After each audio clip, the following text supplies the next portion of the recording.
feels about himself when he is in your presence. A man becomes obsessed not when you flatter his ego, but when you make him question who he must become to stand beside you. And here lies the paradox. To awaken the deepest loyalty and longing in him, you must be willing to disrupt the part of him that seeks comfort over growth. You must be the mirror that reflects back his unrealized potential, not his polished pride. When you stop reacting to his ego, when you withdraw emotional permission from his lower self, he doesn't forget you, he replays you. And the more still you become, the louder your absence echoes. There is a silent force that drives nearly every choice a man makes, his ego. And while most people fear it, flatter it, or fight it, few understand its true nature. The ego is not the enemy. It is not even the truth of who a man is. It is simply a mirror, one that reflects back how he perceives his own worth in the presence of others. To influence a man's behavior, you must stop trying to manipulate him directly. Instead, understand what version of himself he sees when he is with you. If your presence amplifies the image he holds of himself as valuable, capable, admired, he will gravitate toward you, not because of you, but because of how he feels around you. Conversely, if your presence disrupts that image, challenges it, questions it, exposes its fragility, his ego will flinch. But over time, if he is a man of substance, he will not run from that reflection. He will obsess over it. He will seek it, not because it flatters him, but because it awakens something he has not yet mastered within himself. This is why some women are quickly forgotten and others, though they say very little, do very little, linger in a man's memory like an unanswered riddle. It is not what they gave, but what they reflected. There is a story often told in monasteries about a young man who seeks out a master after experiencing deep rejection from a woman he loved. He approaches the master and says, "She shattered me. Her silence, it was unbearable." The master replies, "No, her silence did not shatter you. It revealed the parts of you that were already broken." The young man grows angry. "So she's not to blame for my pain."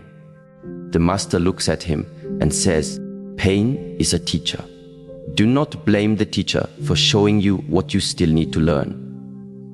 This is the power of reflecting rather than reacting. When you stop personalizing a man's ego, when you see it as a mirror, not a master, you gain incredible freedom.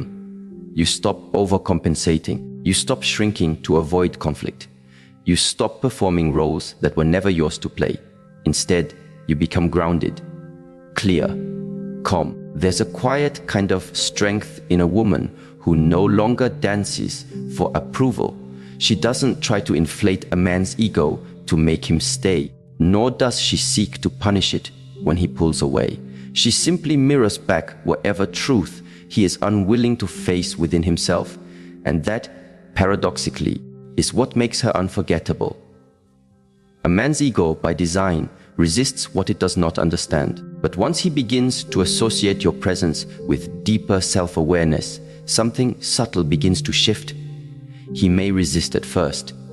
He may even retreat. But if he has the capacity for growth, your presence will plant a seed in his mind that grows quietly in his absence. He will begin to question himself, not in the way that weakens him, but in the way that evolves him. The greatest impact you can have on a man is not through your words, but through your state of being. You do not have to be loud to be heard. You do not have to be dramatic to be felt. You simply have to be aligned, inwardly still, emotionally sovereign, boundaried in your energy, yet open in your presence. When a man experiences this, he realizes that you are not seeking to control him. You are inviting him to meet you where depth resides. This requires discipline. It requires patience, and it requires emotional maturity, especially when his ego reacts with defensiveness, withdrawal, or false bravado. But if you respond with stillness rather than reactivity, you teach him something profound. You teach him that not everything is about him. You teach him that your peace is not a reaction to his behavior. It is your natural state, and that realization will unsettle him more than any accusation ever could. Reactivity feeds ego, but observation disarms it. This is where true power begins to unfold. The second teaching. Emotional non-reaction is not indifference. It is not coldness. It is not pretending not to care. It is choosing not to participate in the chaos of another person's inner storm. When you can stand still while someone else thrashes in emotional confusion, you become the grounding force they didn't know they needed. Think of a mountain. It does not lower itself to meet the clouds. It simply exists, solid, immovable, quietly aware. Storms may come, winds may scream, but the mountain does not shout back. It does not chase the storm. It endures, and by its very endurance, it becomes the thing others lean on when the winds become too strong. There is deep seduction in stillness, not because it manipulates, but because it reveals. When a man throws his emotional energy outward, through anger, silence, or detachment, and you do not match it with your own emotional chaos, something remarkable happens. His energy returns to him. He is left to feel the full weight of his own projection. And in that space, he is forced to confront it. This is the mechanism by which obsession forms. Not through control, but through inner mastery. There's a neurological process called mirror neurons, cells in our brain that allow us to mimic the emotional states of those around us. When you remain emotionally still, the person in front of you cannot escalate. His nervous system begins to cope, regulate with yours. This is not philosophy. This is science. You calm him not by saying, calm down, but by embodying calmness. But here is the deeper layer. When you withdraw emotional reactivity from a man who thrives on ego reinforcement, you remove his ability to define himself through your response. He can no longer measure his worth by whether you chase, argue, or cling. And in that absence, he begins to seek a new mirror, either from within himself or once again from you. But this time, he must approach with a different energy, less performance, more presence. There was once a woman who dated a man very much ruled by his ego. He was charming, powerful, and deeply insecure. Whenever he felt her pulling away, he would flood her with affection. And whenever he felt secure again, he would withdraw. One day, she stopped reacting. She stopped trying to decode him, fix him, or soothe his ego. Instead, she focused on her breath, her posture, her internal stillness. She became rooted in herself, and suddenly, he became agitated, confused. Why wasn't she responding? Why wasn't she reacting? He came to her and said, "Do you even care?" She looked at him gently and said, "I care deeply, but I no longer react from fear. I listen now to what your energy says more than your words." He stood in silence, stunned. For the first time, he felt seen. Not in the way that made him feel adored, but in the way that made him feel exposed. You see, to hurt a man's ego is not to insult him or belittle him. That's immature and unwise. To hurt a man's ego, if it is to have any transformational value, is to stand so deeply in your own truth that the false part of him has nowhere left to hide. You don't raise your voice, you raise your vibration. And in that elevation, he must choose to rise with you or fall away. But do not fear the falling away. That too is wisdom, because the more you react from emotion, the more you blur the lines between what is yours and what is his. You begin to carry his insecurities as your own. You begin to walk through life adjusting your light so it does not offend his shadow. And this is not love. This is spiritual codependency. When you instead choose clarity over chaos, self-possession over performance, and silence over shouting, you reclaim a kind of power that cannot be taken, only recognized. There is an old Taoist phrase, "When nothing is done, Nothing is left undone. In relationship terms, this means when you stop trying to control how someone sees you or how they behave, you become free, and that freedom becomes your magnetism. A man who is truly meant for you will not need constant ego maintenance. He will not demand that you coddle his wounds at the expense of your own peace. Instead, he will be drawn to your stillness as a reminder of what is possible within himself. He will seek your presence not because it flatters him, but because it grounds him. And if he is not yet ready for that kind of growth, then your stillness will disturb him. But disturbance is not a bad thing. Many people awaken not through comfort, but through disruption. What happens when you withdraw emotional validation from a man's lower self? He will test you. He will poke at your boundaries. He will try to recreate the emotional drama that made him feel powerful in the past. But if you no longer feed that pattern, he will either evolve or he will exit. And both outcomes serve your path. Remember, love is not found in how much you bend. It is found in how deeply you are rooted. When the wind blows hardest, you will know you are growing when your calmness begins to unnerve those who once controlled you through chaos. This is not cruelty. This is clarity. And the man who learns to stand beside you without needing to dominate you, that is the man whose obsession will be rooted in respect, not possession. Let this be your practice, not to suppress emotion, but to master it, not to deny love, but to refine it, not to break a man down, but to rise so fully into your own presence that only the part of him worthy of you remains. And this is where the next teaching begins to unfold. In a world where attention is the new currency, understanding its role in the dynamics of desire becomes not only powerful, it becomes transformative. A man's ego does not feed primarily on love. It feeds on attention. It feeds on emotional response, on being seen, acknowledged, and validated. And when this attention is given without discernment, it loses its value. What is abundant rarely inspires obsession. It simply becomes part of the background noise of his life. But when your attention is withdrawn, not out of punishment, but out of self-honoring, you shift the very axis of the relationship dynamic. Attention is a form of energy. Where you place your attention, you place your life force. And when a man senses that your attention is no longer tethered to his behavior, he begins to experience a strange but deeply unsettling silence. Not a silence of sound, but of ego disconnection. That space, that absence, creates a vacuum. And the ego hates vacuums. It will rush to fill it with explanation, performance, or provocation.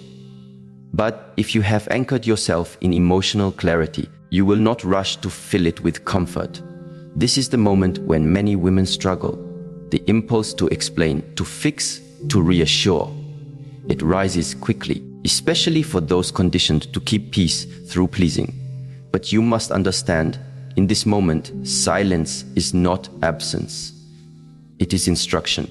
It teaches him that your energy is not to be consumed mindlessly, that it is not on demand, that it is sacred. There's a story of a woman who once gave everything to her partner: time, praise, affection, devotion. He admired her, but never valued her.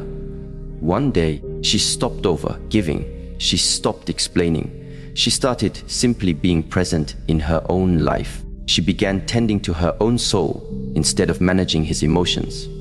And suddenly, he became attentive, curious, even restless. He said, "You feel far away." And she replied, "I am just no longer constantly arriving in your world. I am arriving in mine." Attention that is always given becomes invisible, but attention that is earned becomes a treasure. This is not about playing games. It is about restoring balance. When a man feels he has constant, unchecked access to your emotional energy, he may unconsciously devalue it, not because he is unkind, but because the human mind does not easily honor what it believes is permanent. In psychology, this is called hedonic adaptation, the tendency for people to return to a baseline level of contentment even after positive events. What was once exciting becomes familiar, and what is familiar becomes background noise. When you understand this, you stop over-explaining your worth. You stop rehearsing your value. Instead, you allow absence to do what presence could not. You allow silence to speak louder than your words. Men are not wired, biologically or emotionally, to pursue what they already believe they possess completely. When you remove the thrill of pursuit, when everything becomes known, predictable, instantly available, you eliminate the mechanism that triggers deep psychological attachment. Scarcity, when used with wisdom, breeds value. This is why obsession is often not about the person. It is about what they represent. If your attention becomes associated with emotional safety, inner challenge, and spiritual depth, it becomes more than desirable. It becomes necessary, and that necessity creates longing, not for what you do, but for who you are in his life. True feminine magnetism does not chase. It doesn't persuade. It doesn't prove. It simply invites, and then allows space for the man to choose his own alignment. And that space, that restraint, is what most profoundly influences him. Because it is in the absence of your energy that he meets the weight of his own disconnection. And if he has the capacity, he will begin to shift, not to win you back, but to become worthy of your presence again. A woman's attention, when wielded with awareness, is the most shaping force a man can encounter. It either enables his comfort or activates his courage. And the difference lies in how consciously it is given. When your attention is reactive, based on his moods, his distance, his approval, you become emotionally enslaved to his rhythm. But when your attention is deliberate, anchored in your own energy, your own standards, you become emotionally sovereign. To reclaim your power in a relationship, you must understand that obsession is not created by giving more. It is created by giving wisely. Not everything you feel needs to be shared. Not every distance he creates needs to be bridged. Not every silence he offers needs to be filled. Sometimes, what he needs most is not more of you. It is more of himself. And your absence is the mirror in which he sees what he has been avoiding. This leads us to the deeper layer. Masculine obsession is not born from comfort alone. It is born from polarity, a delicate balance of emotional safety and inspired challenge. A man becomes attached not just to the woman who soothes him, but to the woman who stretches him, who calls him not with force, but with frequency, who says, through her presence, you may rest here, but only if you rise to meet the version of yourself I see in you. This is the secret tension that creates depth in relationships. Safety without challenge becomes stagnation. Challenge without safety becomes trauma. But when both exist simultaneously, when a man feels emotionally accepted and yet subtly called to rise, he develops not just affection, but devotion. Devotion is not built through appeasement. It is built through transformation. There is an ancient parable about a warrior who fell in love with a healer. She did not flatter him. She did not fear him. She did not try to tame him. She simply lived her life with such integrity, presence, and peace that he began to question the nature of his own strength. He asked her one day, "Why do you never try to win me?" And she said, "Because I do not seek to possess what I know is not ready to stay." He remained silent for days, and when he returned, he had laid down his sword, not for her approval, but because he realized he no longer needed it to feel strong in her presence. This is the challenge that inspires a man, not criticism, not comparison, but presence. A woman's presence that does not shrink, does not chase, and does not perform, but invites, quietly, calmly, relentlessly invites, not through words, but through alignment, through consistency, through boundaries, through love that is fierce not in tone, but in clarity. Men are wired, psychologically and biologically, to seek growth through resistance. In the gym, muscles are built through tension and release. In life, the masculine psyche is shaped the same way. He must feel the resistance of a woman's self, respect before he can grow into his higher self, not because she forces him, but because she refuses to enable the parts of him that are not worthy of her. This is why your energy must be clear. When you give attention to his lower self, to the version of him that seeks validation without vulnerability, you reinforce stagnation. But when you remove that attention, not from anger, but from awareness, you create space for his higher self to emerge. And in that emergence, obsession begins, not because you manipulated it, but because you created conditions in which he could evolve, and then tied your availability to that evolution. Let this be your quiet power, to see a man not as he is, but as he could be, and to refuse to settle for less, not through demands, but through direction, not through noise, but through stillness, not through control, but through conviction. Obsession is not created when you become small to fit into his world. It is created when you become so deeply yourself that he realizes he must expand to meet you. A woman who embodies both challenge and warmth, who does not collapse under emotional pressure nor weaponize silence, becomes a source of intense psychological contrast. And contrast is what the brain remembers. It is what the soul returns to. It is what the heart obsesses over. To cultivate this kind of emotional presence, you must be willing to walk alone if necessary. You must be willing to disappoint a man's ego in service of his soul. You must be willing to say, I see you, but I also see the parts of you that you avoid, and I will not participate in their reinforcement. That kind of love, strong, clear, and unshakable, is rare. And because it is rare, it is unforgettable. This kind of presence cannot be faked. It cannot be copied. It must be cultivated through inner work, breath work, stillness, self-inquiry, and the willingness to observe your own patterns. You must become fluent in your emotional triggers, so you are no longer seduced into performing old roles just to feel loved. You must know when to lean in and when to lean back, when to speak and when to pause, when to give softness and when to hold stillness. This is the art of feminine mastery, not to control a man's heart, but to guide it gently into coherence with your own energy. And coherence requires contrast. Imagine standing in front of a mountain lake. On one side, there is turbulent wind and choppy waters. On the other side, still reflection. If you wish to see your own face, you do not look to the chaos. You look to the calm. A man is the same. When your emotional presence becomes still and deep, he begins to see himself more clearly. And when he sees not only who he is, but who he could be, that is when true attachment forms. Not all men are ready for this. Some are too attached to their distractions, too committed to their comfort. But the man who is, he will return again and again to the woman who helped him meet himself more deeply. The obsession is not with the woman alone. It is with the version of himself she reflects when she stands firmly in her center.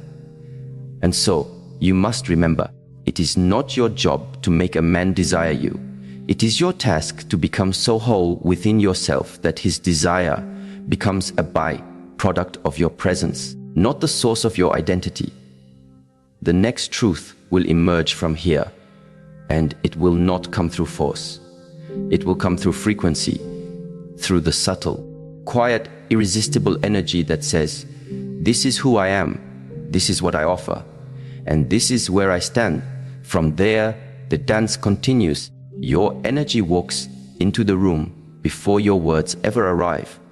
It speaks a language more ancient than speech, more consistent than appearance, more powerful than logic. A man may forget what you say. He may even forget what you do.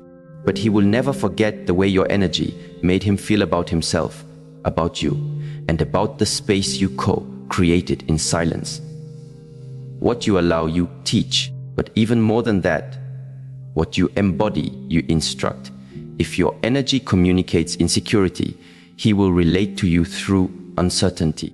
If your energy is rooted in emotional hunger, he will reflect that same hunger back to you, either by avoiding it or exploiting it. But if your energy radiates self-respect, inner stillness, and calm clarity, you become a mirror through which he learns a new emotional language, one built not on fear but on presence. This is not about pretending to be confident. That is simply ego in disguise. This is about becoming so inwardly aligned that your very presence becomes a boundary, not because it repels, but because it filters. Your calmness filters out chaos. Your stillness filters out instability. Your grace filters out games. And the man who is ready for that will not just be drawn to you. He will be changed by you. There's a subtle, powerful intelligence to the body that cannot be masked. Your breath, your posture, your tone, these elements form your energetic blueprint. The way you carry yourself tells the world what you believe you deserve. If your shoulders are rounded with shame, if your voice trembles with the fear of being too much or not enough, if your eyes seek validation before grounding in their own gaze, then even in your silence, you speak of self-abandonment.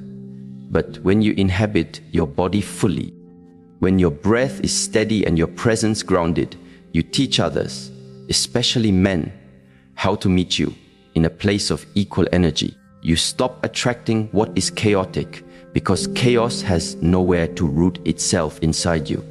And what cannot root itself will eventually move on. There is a story often shared among the wise. A woman once came to a monk and said, "Why do I always attract men who disrespect me?"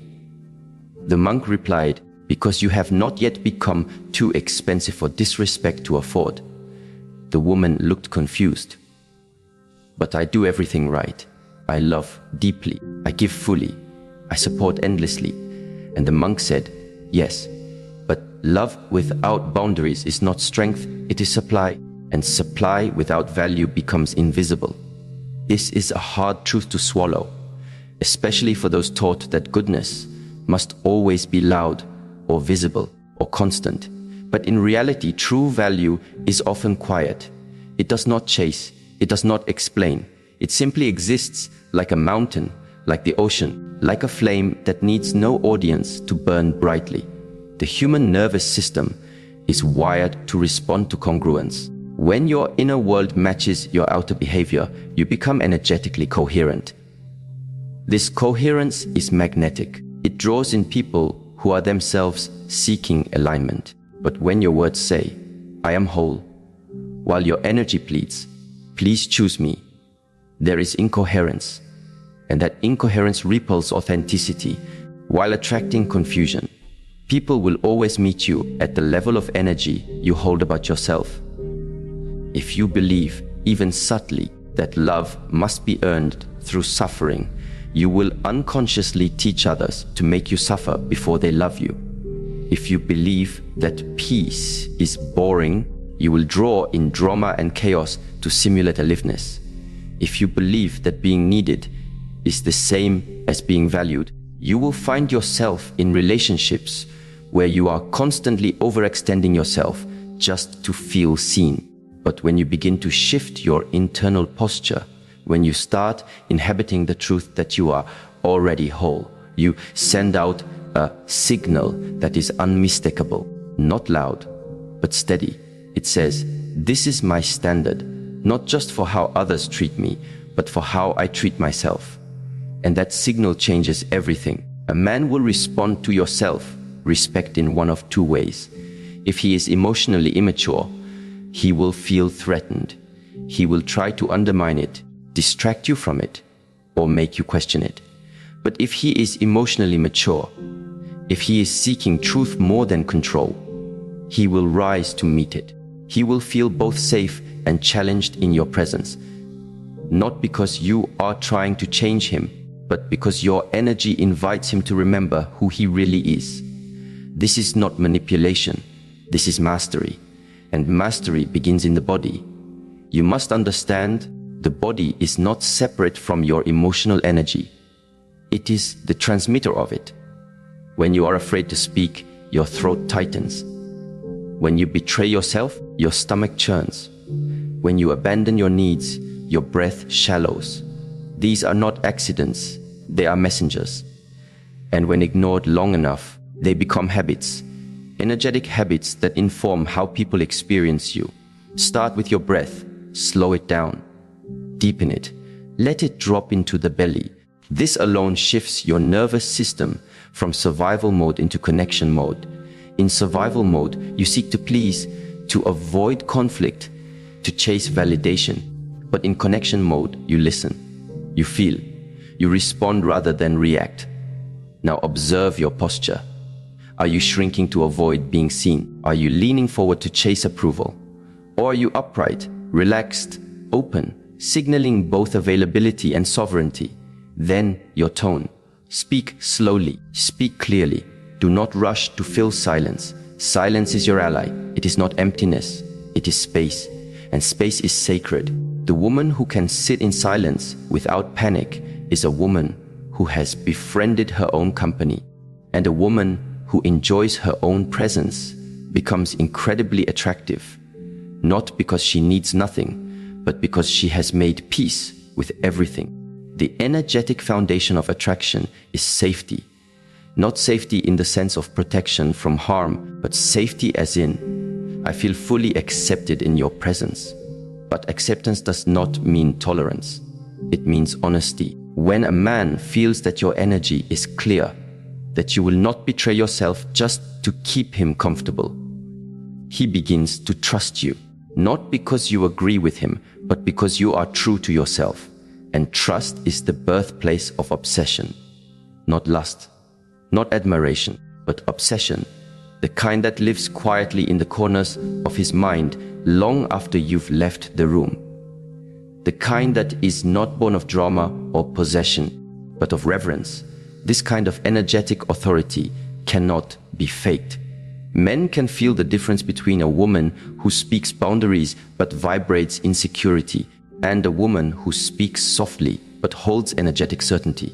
The latter is far more powerful because her strength does not come from defense. It comes from embodiment. There's a woman I once knew who never raised her voice, never competed for attention, never explained herself. Yet in every room she entered, men noticed her. Not because she dressed to impress, but because she carried herself like someone who did not need to be chosen to feel complete. She walked as though she had nothing to prove, and so the world leaned in to prove itself to her. When you become still, deeply still, your energy begins to do the talking, and those around you will either harmonize with that frequency or fall away. Let them fall. You are not for everyone. You are for the few who can recognize what is rare. Energy is never neutral. It always communicates.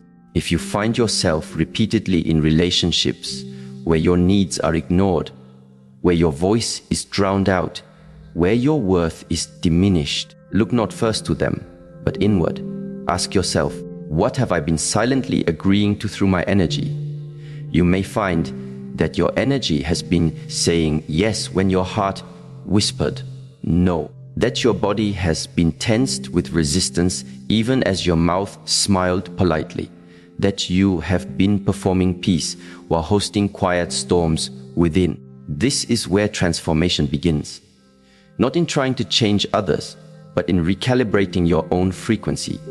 In choosing, again and again, to return to stillness, to presence, to the truth of who you are before the world told you who to become. A woman in her energy does not need to dominate. She does not need to seduce through performance.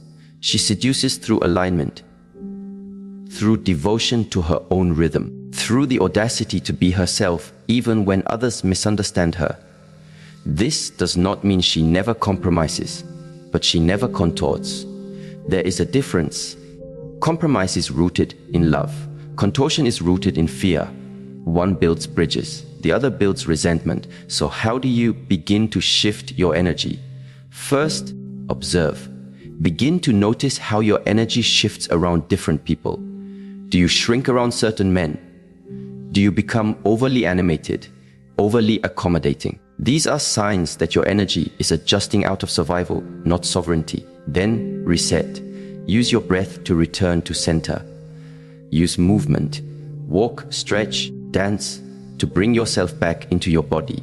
Use stillness, meditation, reflection, silence to remember what you truly feel beneath the performance. And finally express, not with volume, but with clarity.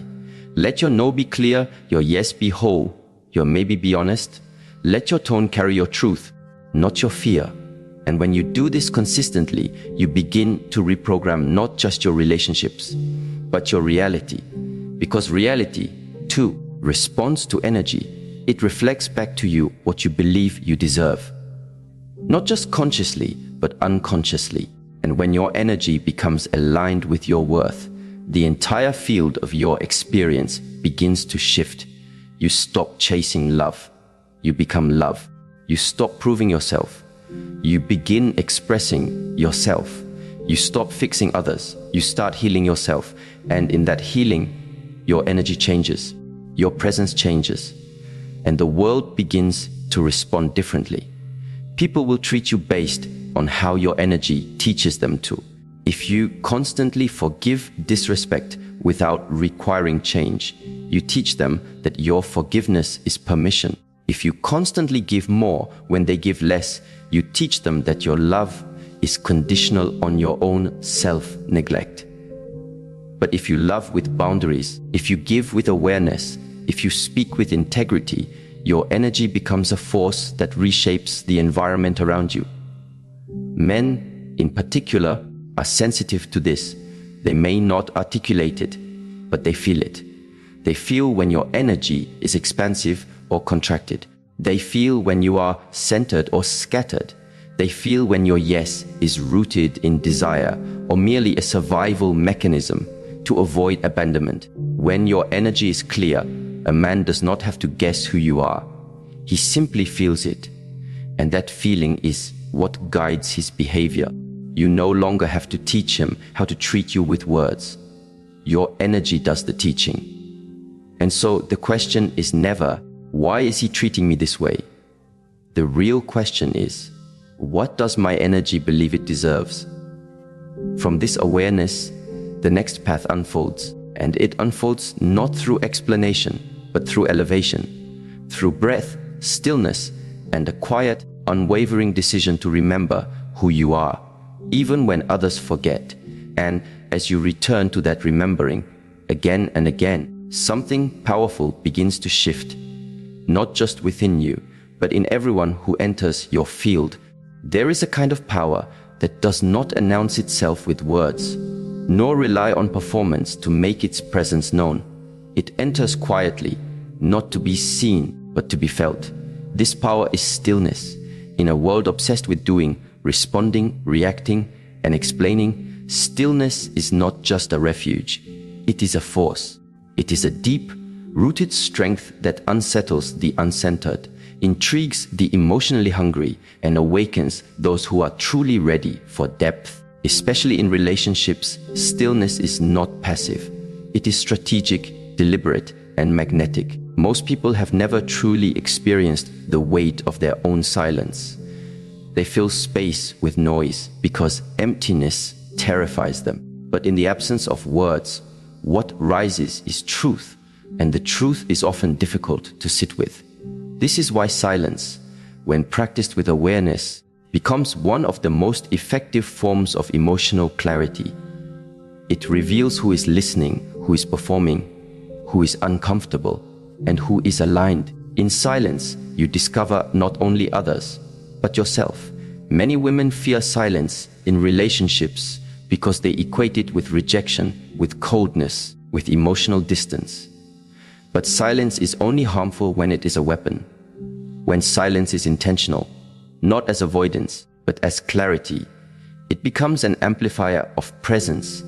It teaches you how to sit with the discomfort of not being validated, not being chased, not being instantly understood.